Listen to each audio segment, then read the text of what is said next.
అందరికీ వందనాలండి. దేవుడు మన కొరకు సిద్ధపరిచిన వాక్యమును చదువుకుందాం. కీర్తనల గ్రంథము 139 అధ్యాయం 24వ వచనం. నీకు ఆయాసకరమైన మార్గము నా యందున్నదేమో చూడుము, నిత్య మార్గమున నన్ను నడిపింపుము. ప్రియ దేవుని బిడ్డలారా, భక్తుడు ఏమంటున్నాడంటే, దేవునికి ఆయాసకరమైనటువంటి మార్గములో నేను నడవకూడదు,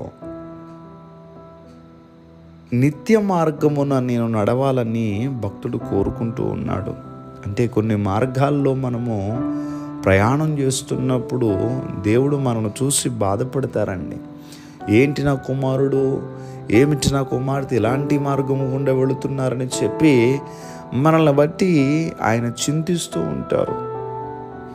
కనుక దేవునికి ఆయాసకరమైనటువంటి మార్గములో మనం ప్రయాణం చేయకూడదు. ఏ మార్గంలో ప్రయాణం చేయాలి? నిత్య మార్గంలో ప్రయాణం చేయాలి. నేను మాట్లాడేటటువంటి మార్గాలు ఈ లోక సంబంధమైన మార్గాలు కాదండి. నరకానికి పోయేటటువంటి మార్గము దేవునికి చాలా ఆయాసకరమైనటువంటి మార్గం అది. ఆ మార్గం గుండా మనం ప్రయాణం చేస్తున్నప్పుడు దేవుడు బాధపడతారు, దుఃఖపడతారు. మరి ఏ మార్గం గుండా ప్రయాణం చేయాలి? యేసుక్రీస్తు ప్రభువారు నేనే మార్గము అంటూ ఉన్నారు. అంటే యేసయ్య ఒక మార్గముగా ఉన్నారు. కనుక మనం ఏం చేయాలంటే ఆయనను విశ్వసించి ఆ మార్గము గుండా మనం నడవాలని మనం తెలుసుకోవాలి.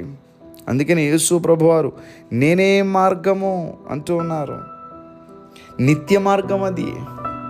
ఆ నిత్య మార్గములో మనం ఏం చేయాలంటే ప్రయాణము చేయాలండి. ఎవరైతే ఆ నిత్య మార్గములో ప్రయాణం చేస్తారో వారు నిత్య జీవములోనికి ప్రవేశిస్తారు. మత్తయి శుభవార్త 21వ అధ్యాయం 32వ వచనములో నీతి మార్గము అనేటువంటి మాట కనబడుతుంది. దేవుని మార్గము నీతి మార్గము. ఆ నీతి మార్గము గుండా ప్రయాణం చేయాలి. మత్తయి శుభవార్త 22వ అధ్యాయం 16వ వచనములో దేవుని మార్గము అని కనబడుతుంది. దేవుని మార్గమే యేసు ప్రభువారు. కనుక ఈ ఉదయకాల సమయంలో ఏ మార్గం గుండా ప్రయాణం చేస్తున్నాం మనం? దేవునికి ఆయాసకరమైనటువంటి మార్గంలో ఉన్నామా? దేవునికి ఇష్టమైన దేవుని మార్గమైన నీతి మార్గం గుండా మనం ప్రయాణం చేస్తున్నామా ఆలోచించుకోవాలి. ఒకవేళ ఇప్పటి వరకు ఎవరైనా దేవుని మార్గములో అనగా నీతి మార్గములో నడవకపోతే, ప్రభువా నీతి మార్గములో నన్ను నడిపించండి ప్రభువా అని ప్రార్థన చేద్దాం. నీతి మార్గములో నడిచే అతి కృప మనందరికీ అనుగ్రహించబడును గాక. దయచేసి ప్రార్థన చేసుకుందాం. సర్వాధికారైన దేవా, మీకు వందనములు.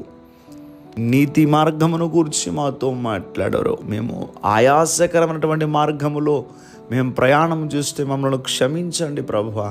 నిత్య మార్గములో మమ్మల్ని నడిపించమని ఈరోజు నిబిడలు వారు పనులు ప్రారంభిస్తూ ఉండగా మంచి ఆరోగ్యాలు దయచేసి నిబిడల పనులకు సహాయం చేసి వారి అవసరాలన్నీ కూడా తీర్చి నిబిడలు చేయి పట్టుకుని మీరు నడిపించమని యేసుక్రీస్తు వారి యొక్క నామం పేరట అడిగి వేడుకుంటూ ఉన్నామా పరమ తండ్రి. Amen, amen, amen.